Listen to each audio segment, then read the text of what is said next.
Episode 13, Blood of My Blood. Dr. Van Helsing has begun the effort to find and destroy Count Dracula. But Van Helsing and the others do not yet comprehend the complete evil intent of the Nosferatu. Dr. Seward's Diary, 3 October, 1897.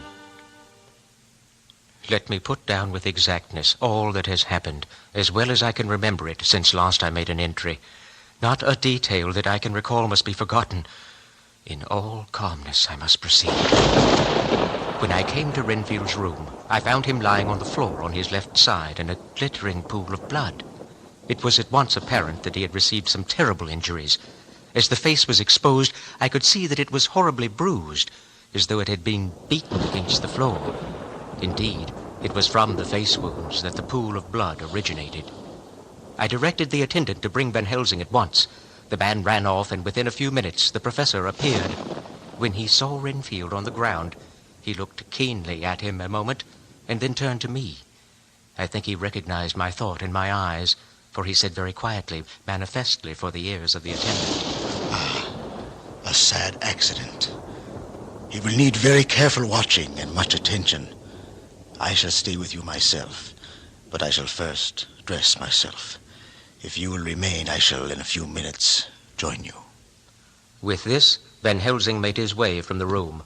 I sent the attendant away, knowing that we would want privacy if and when Renfield regained consciousness. In a short time, Van Helsing returned, bearing with him a surgical case. We went into a strict examination of the patient. The wounds of the face were superficial. The real injury was a depressed fracture of the skull, extending right up through the motor area. We must reduce the pressure and get back to normal conditions as far as can be. The rapidity of the suffusion shows the terrible nature of his injury. The whole motor area seems affected. The suffusion of the brain is increasing, Doctor. We must operate at once, or it may be too late. Patience, patience.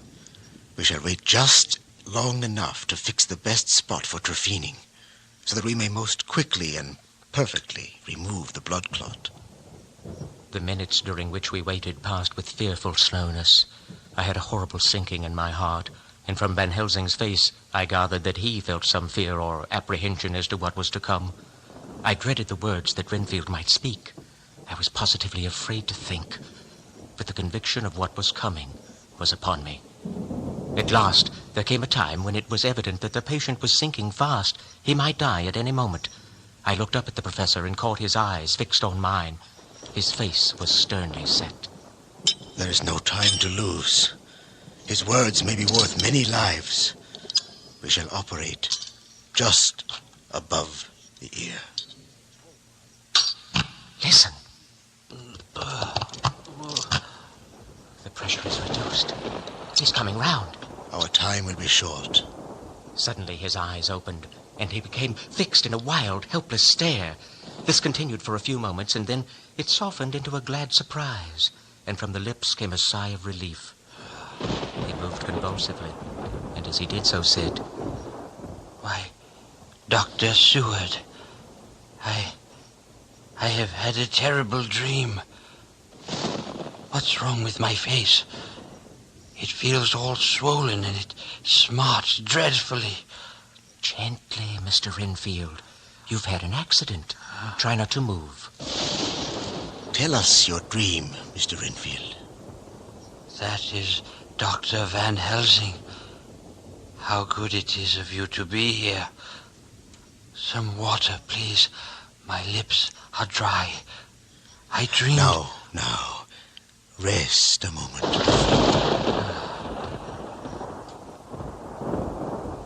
We moistened the parched lips, and the patient quickly revived. It seemed, however, that his poor, injured brain had been working in the interval, for when he was quite conscious, he looked at me piercingly with an agonized confusion which I shall never forget. I must not deceive myself. It was no dream, but all a grim reality. Quick, Doctor, quick. I am dying. I feel that I have but a few minutes, and then I must go back to death, or worse. I have something that I must say before I die. It was that night, after you left me, when I implored you to let me go away. I couldn't speak then, for I felt my tongue was tied. I was in an agony of despair for a long time after you left me. It seemed hours. Then there came a sudden peace to me. My brain seemed to become cool again, and I realized where I was. I heard the dogs bark behind our house, but not where he was. As he spoke, Van Helsing's eyes never blinked, but his hand came out and met mine and gripped it hard. He did not, however, betray himself, only nodding slightly and saying, Go on. He came up to the window in the mist, as I had seen him often before, but he was solid, not a ghost. His eyes were fierce with anger. He was laughing with his red mouth. His sharp white teeth glinted in the moonlight when he turned to look back over the belt of trees to where the dogs were barking. I wouldn't ask him to come in at first, though I knew he wanted to, just as he had wanted all along. Then he began promising me things, not in words, but by doing them. How do you mean? By making them happen, just as he used to send in the flies when the sun was shining. Great big fat ones with steel and sapphire on their wings, and big moths in the night with skull and crossbones on their backs. The death's head moth. Then he began to whisper.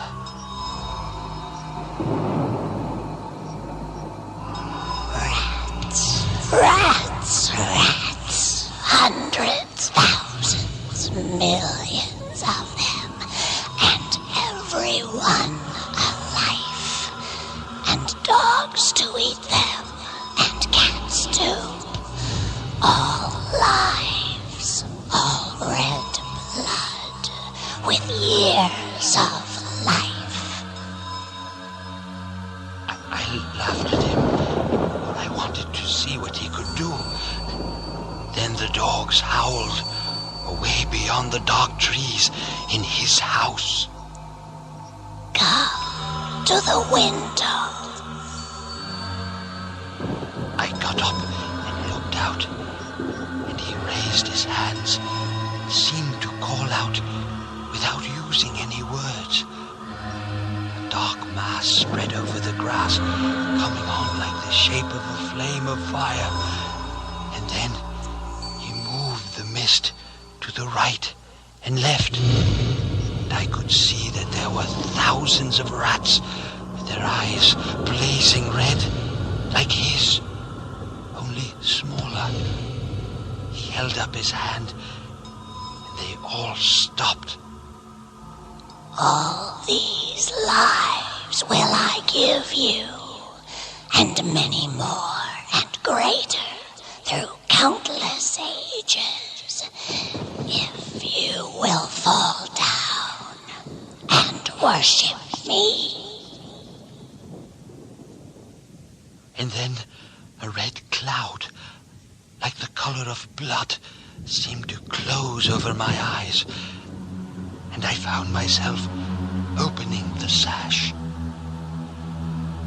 Come in, Lord and Master. The rats were all gone, but he slid into the room through the sash, though it was only open an inch wide.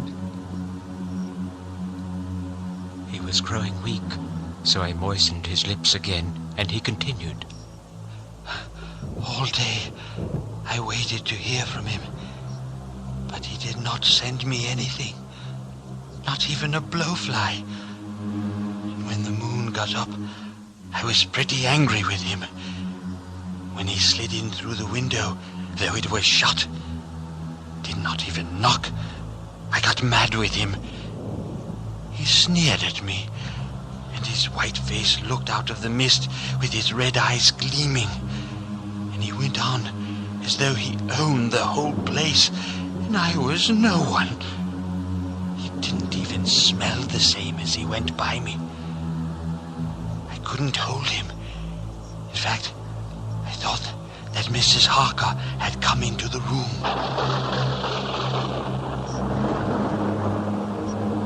The professor started and quivered. His face, however, grew grimmer and sterner still. Renfield went on without noticing.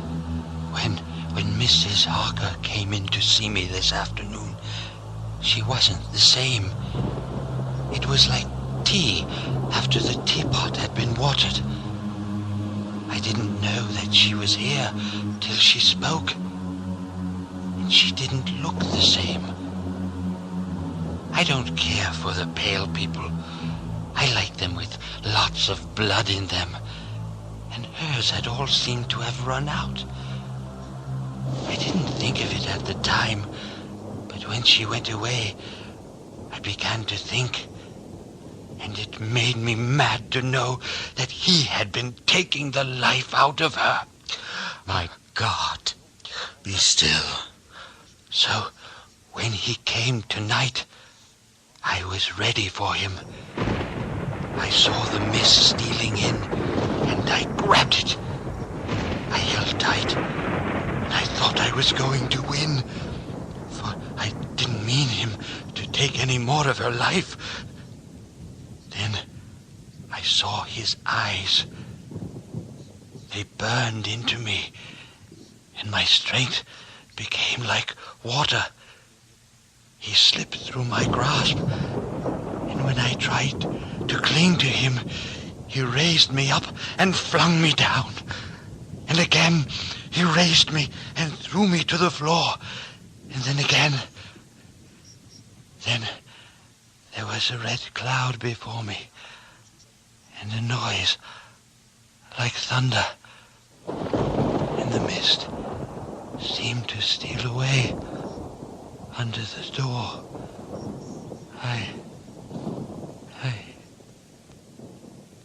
We know the worst now. He is here, and we know his purpose. It may not be too late. Go, wake Arthur and Quincy. Let us be armed with the crucifix, sacred host, and holy water, the same as we were the other night. But lose no time. There is not an instant to spare. I hurried to follow Van Helsing's orders, and soon we all met in the corridor outside the Harkers' bedroom. Alas, alas, that dear Madam Mina should suffer. Should we disturb her? We must. If the door be locked, I shall break it in. But it will frighten her terribly. I say it is unusual to break into a lady's room. You are always right, but this is life and death. All chambers are alike to the doctor. It is locked. John, you will put your shoulder down and shove. And you too, my friends.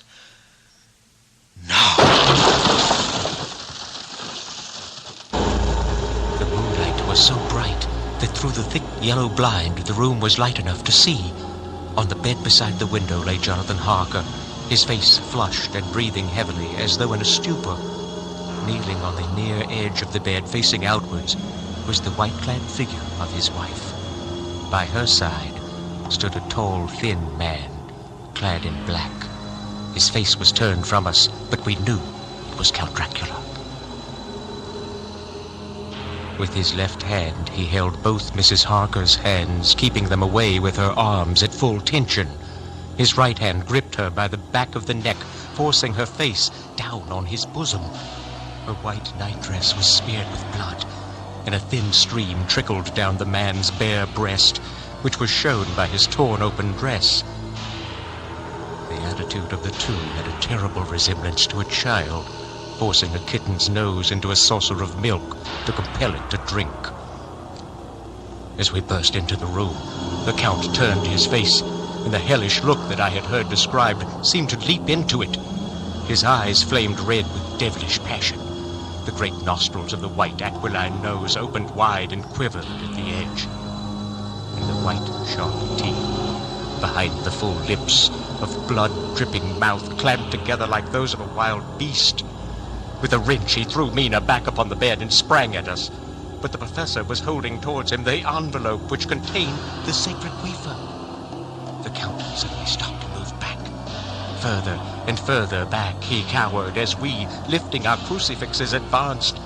The moonlight suddenly failed as a great black cloud sailed across the sky, and when the gaslight sprang up under Quincy's match, we saw nothing but a faint white vapor. As we looked, the vapor trailed under the door and out into the house. Arthur! After him! Van Helsing, Art, and I moved forward to Mrs. Harker. For a few seconds she lay in her helpless attitude in disarray. Her face was ghastly, with a pallor which was accentuated by the blood which smeared her lips and cheeks and chin. From her throat trickled a thin stream of blood. Her eyes were mad with terror. My God! My God! Van Helsing stepped forward and drew the coverlet gently over her body. Come to me, my child. Seward, come here. Jonathan is in a stupor such as we know the vampire can produce. We can do nothing with poor Madam Mina for a few moments till she recovers herself. I must wake him. He dipped the end of a towel in cold water, and with it began to flick him on the face, his wife all the while holding her face between her hands and sobbing in a way that was heartbreaking to hear. I raised the blind and looked out of the window. There was much moonshine, and as I looked I could see Quinsy Morris run across the lawn and hide himself in the shadow of a great yew tree. It puzzled me to think why he was doing this, but at the instant I heard Harker wake to consciousness. What has happened? Oh, Jonathan. In God's name, what does this mean? Dr. Seward, Dr. Van Helsing, what is it? What's wrong? Mina. Dear Mina, what is it? What does that blood mean? Oh, my God, has it come to this? Dr. Van Helsing, do something to save her. It cannot have gone too far. Guard her while I look for him. No. No, Jonathan. You must not leave me. I have suffered enough tonight without the dread of his harming you. You must stay with me. Stay with these friends who will watch over you. The professor held up his little golden crucifix and said with wonderful calmness, Do not fear, my dear. We are here. And whilst this is close to you, no foul thing can approach. You are safe for tonight, and we must be calm and take counsel together. Mina shuddered and was silent, holding down her head on her husband's breast. When she raised it, his white nightrobe was stained with blood where her lips had touched, and where the thin opened wound in her neck sent forth drops. The instant she saw it, she drew back, with a low wail, and whispered amidst choking sobs, I am unclean. Jonathan, I must touch you no more. Oh, that it should be I who am now your worst enemy, and I who you have most cause to fear. Nonsense, Mina. It is a shame to me to hear such words.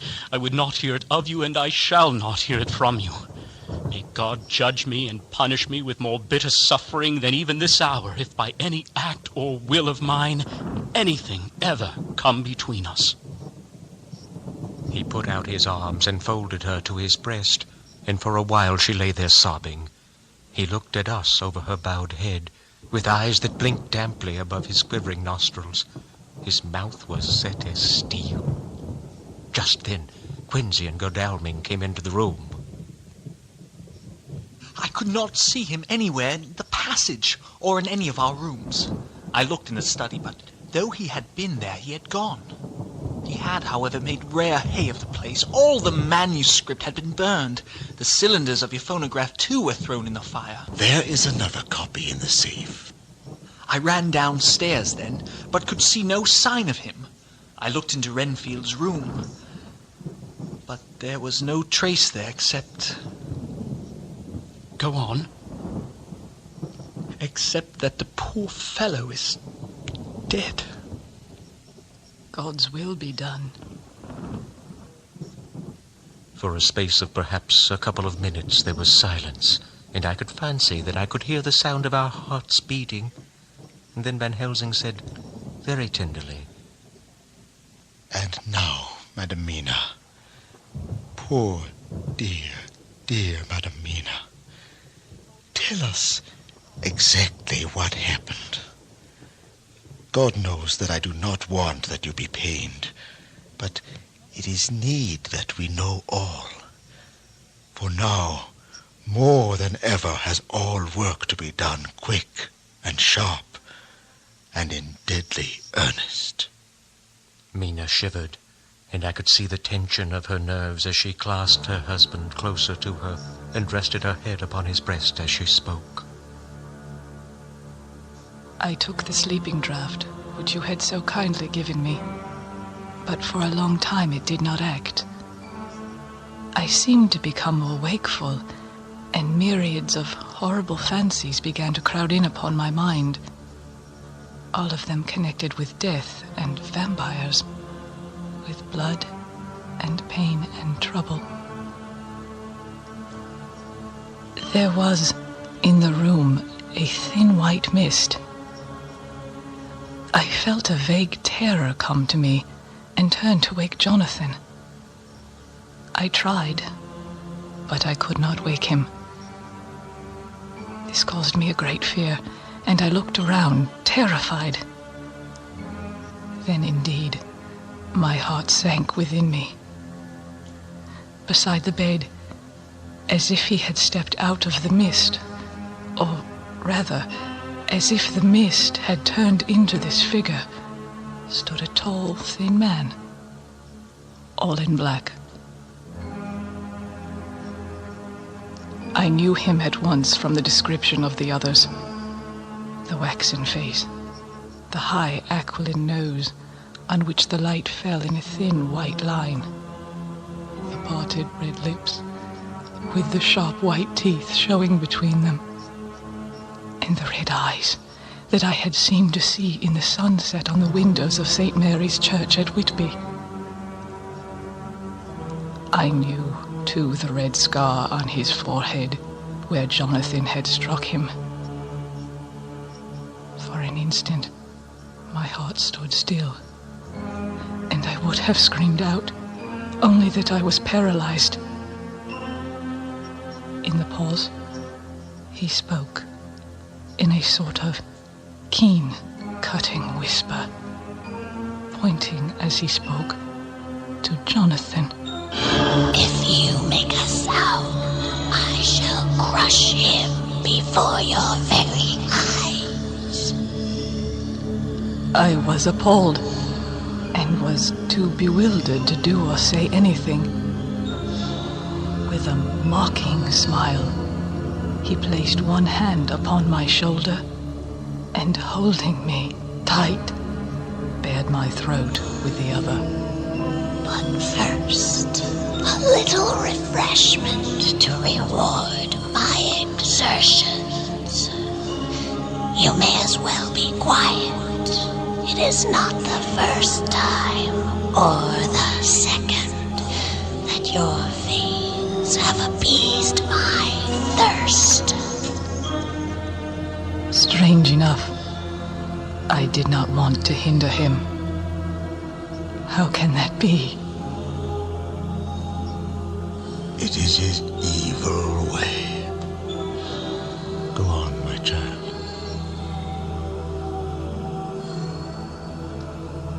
And then, oh my God, pity me. He placed his reeking lips upon my throat. I felt my strength fading away, and I was in a swoon.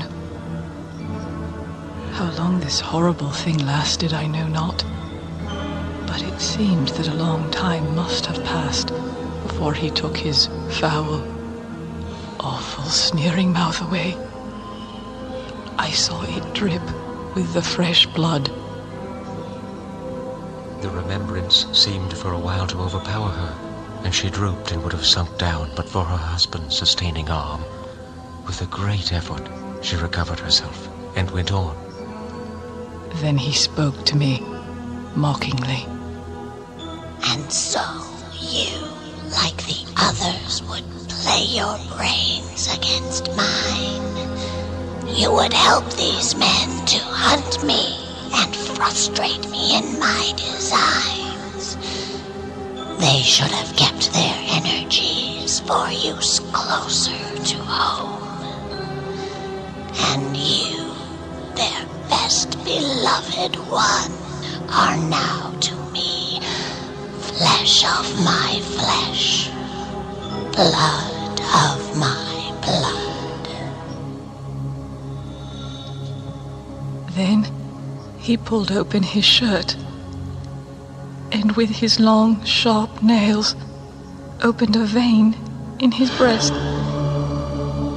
When the blood began to spurt out, he took my hands in one of his, holding them tight, and with the other seized my neck and pressed my mouth to the wound, so that I must either suffocate or swallow some of the...